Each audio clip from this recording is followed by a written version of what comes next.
हम लोग पढ़े थे वेल्डिंग। वेल्डिंग क्या होता है, उसका एडवांटेज क्या है, प्रीवियस लेक्चर में हम लोग पढ़े थे। अब फिर हम क्या करेंगे, नेक्स्ट जहाँ तक हम पढ़े थे उसके आगे हम क्या करते हैं, स्टार्ट करते हैं टॉपिक को। और जो भी बच्चे लाइव हैं सभी सब्सक्राइब कीजिए और फॉरवर्ड कीजिए, लाइक कमेंट कीजिए। और जिन्होंने नहीं किया है सब्सक्राइब करें और आगे भी फॉरवर्ड करें। और सब्सक्राइब करने के बाद आपको ये फ़ायदा होगा कि जैसे मेरा वीडियो होगा आप तक तुरंत पहुंच जाएगा, बिना विलम्ब की आपको नोटिफिकेशन मिल जाएगा। आप फिर से क्लास को कंटिन्यू कर सकते हैं। आज इन्होंने प्रीवियस लेक्चर नहीं देखा है वेल्डिंग का, तो वो प्रीवियस लेक्चर देख लें ताकि आगे समझने में आसानी हो। तो हम लोग पढ़ते हैं। क्वेश्चन पूछता है aluminium has poor weldability due to, पूछता है कि एल्युमिनियम का बिल्डेबिलिटी पुअर यानी कमजोर क्यों होता है, वेल्डिंग की जो क्षमता होती है कमजोर क्यों होता है, ये क्वेश्चन पूछता है। तो यहाँ पे देखिए दिया हुआ aluminium has poor weldability due to oxide formation technology oxide formation technology at higher temperature पे। जब वेल्डिंग करते हैं हम लोग तो हायर टेम्परेचर, जैसे आर्क वेल्डिंग कर रहे हैं तो आर्क वेल्डिंग का टेम्परेचर लगभग 5500 से 6000 डिग्री सी होता है। तो हायर टेम्परेचर पे जब वेल्डिंग करते हैं हम तो उसका क्या होता है, ये ऑक्साइड का फॉर्मेशन होता है, ऑक्साइड का फॉर्मेशन होता है।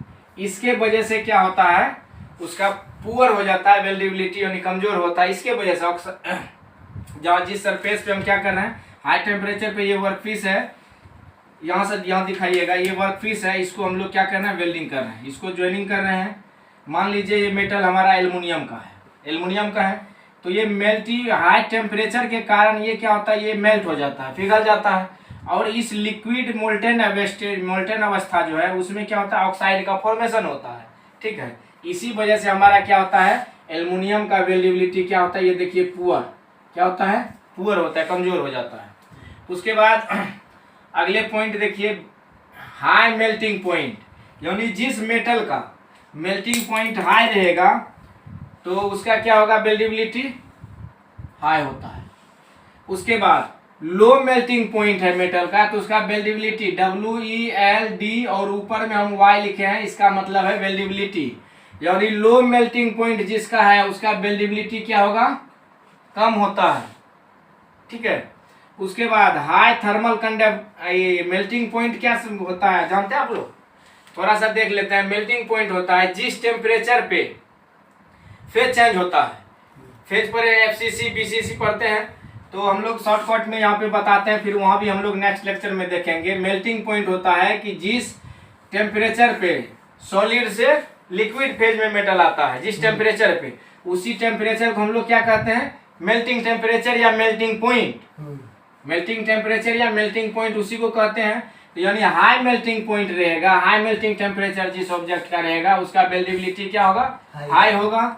और लो मेल्टिंग पॉइंट जिसका है उसका वेल्डेबिलिटी कमजोर होता है, क्योंकि लो मेल्टिंग पॉइंट वाला जो मटेरियल है वो कम तापमान पे ही वो क्या आ जाता है, लिक्विड अवस्था में आ जाता है, जिसके लिए वेल्डेबिलिटी उसका क्या हो जाता है, कमजोर हो जाता है।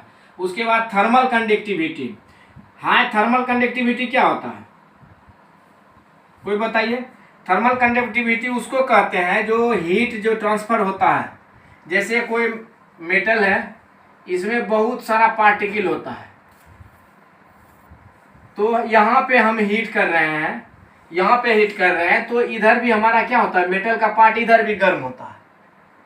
तो ये जो यहाँ से यहाँ हो रहा है इसी को हम लोग क्या बोलते हैं, थर्मल कंडक्टिविटी। तो ये क्यों गर्म होता है, यानी हीट का ट्रांसफर 3 प्रकार से होता है, पता है, विकिरण और संवहन चालन। तो ठोस में जो होता है चालन से होता है, ठोस में हीट का ट्रांसफर चालन विधि से होता है, यानी ये मॉलिक्यूल हीट होगा, यहाँ से इधर ट्रांसफर होगा, ये इसको ट्रांसफर करेगा, ये इसको ट्रांसफर करेगा, इसी तरह से यहाँ तक ट्रांसफर हो जाता है। जैसे सिंपल दैनिक लाइफ में हम लोग देखते हैं, कभी सिंपल लाइफ हम बताते हैं कि रोटी सेकने के लिए हम लोग क्या करते हैं, कढ़ाई तावा होता है ना, उसको चढ़ाते हैं, या डब्बो कलछुल जो भी है उसको लेके हम लोग क्या करते हैं, दाल में छौंक लगाते हैं। तो ये वाला सिर्फ पोर्शन जो है, हम सिर्फ ये पोर्शन हम क्या किए हैं, हीट किए। ये पोर्शन को हम लोग खाली किए हीट दे रहे हैं, लेकिन यहाँ जो हम लोग हैंडल पकड़ते हैं ये हैंडल को, तो यहाँ तक क्या हो जाता है, गर्म होता है। तो इसमें जो हीट यहाँ से जो यहाँ ट्रांसफर हो रहा है वो कौन सा विधि से हो रहा है, चालन विधि से।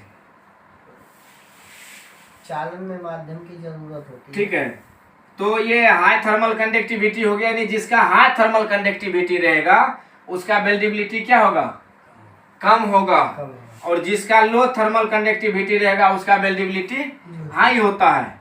उसके बाद चलिए coefficient of thermal expansion. Thermal expansion क्या होता है कि जैसे हम हीट दे रहे हैं,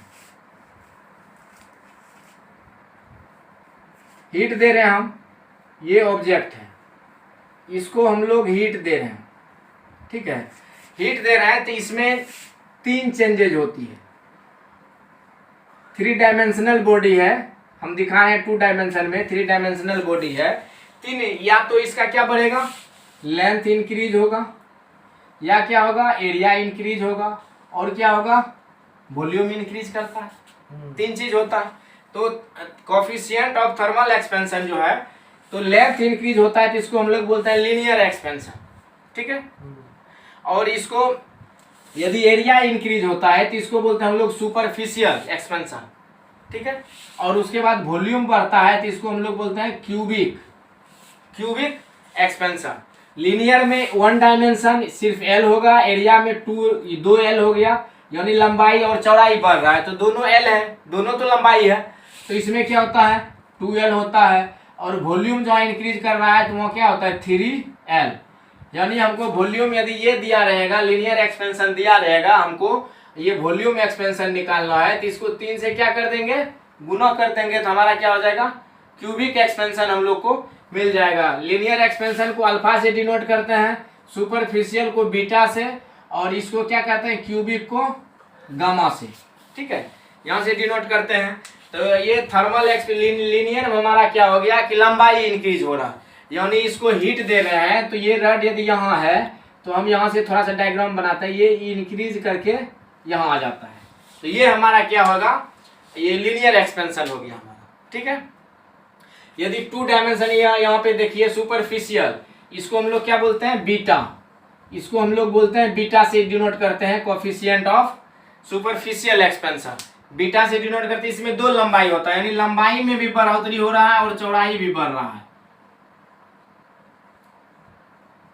मान के चलिए यही हमारा बॉडी है। ठीक है, यही हमारा बॉडी है, इसमें हम क्या कर रहे हैं, हीट दे रहे हैं, इसमें हम लोग क्या कर रहे हैं, हीट दे रहे हैं। तो इसमें जब हीट देंगे तो लंबाई भी बढ़ेगा, इसके साथ साथ क्या होगा, चौड़ाई में भी परिवर्तन होगा, लंबाई चौड़ाई फैलेगा। तो लंबाई चौड़ाई बढ़ रहा है तो इसको हम लोग क्या बोलते हैं, सुपरफिशियल, और उसका कोफिशिएंट को हम किससे डिनोट करते हैं, बीटा से, उसके कोफिशिएंट को बीटा से डिनोट करते हैं, और उसमें क्या करते हैं, क्यूबिक में इसको हम लोग डिनोट करते हैं गामा से। तो हम लोग वहाँ नहीं जाएंगे, हम लोग यहाँ आते हैं टॉपिक पे। तो कोफिशिएंट ऑफ थर्मल एक्सपेंशन, जिस मटेरियल का थर्मल एक्सपेंशन हाई होगा, ठीक है, तो उसका वेल्डिबिलिटी कम होता है। क्यों होता है कि थर्मल एक्सपेंशन जिसका हाई है, तो यानी वो क्या होता है, बहुत जल्दी क्या होता है, वो फैल रहा है, तो उसमें फैलने की प्रवृत्ति है, फैल के इतना हो जा रहा है, तो इसीलिए जो है उसका क्या होता है, वेल्डिबिलिटी कम होता है। और जिसका थर्मल एक्सपेंशन लो होता है उसका वेल्डिबिलिटी हाई होता है। फिर देखते हैं हम लोग नेक्स्ट वीडियो में।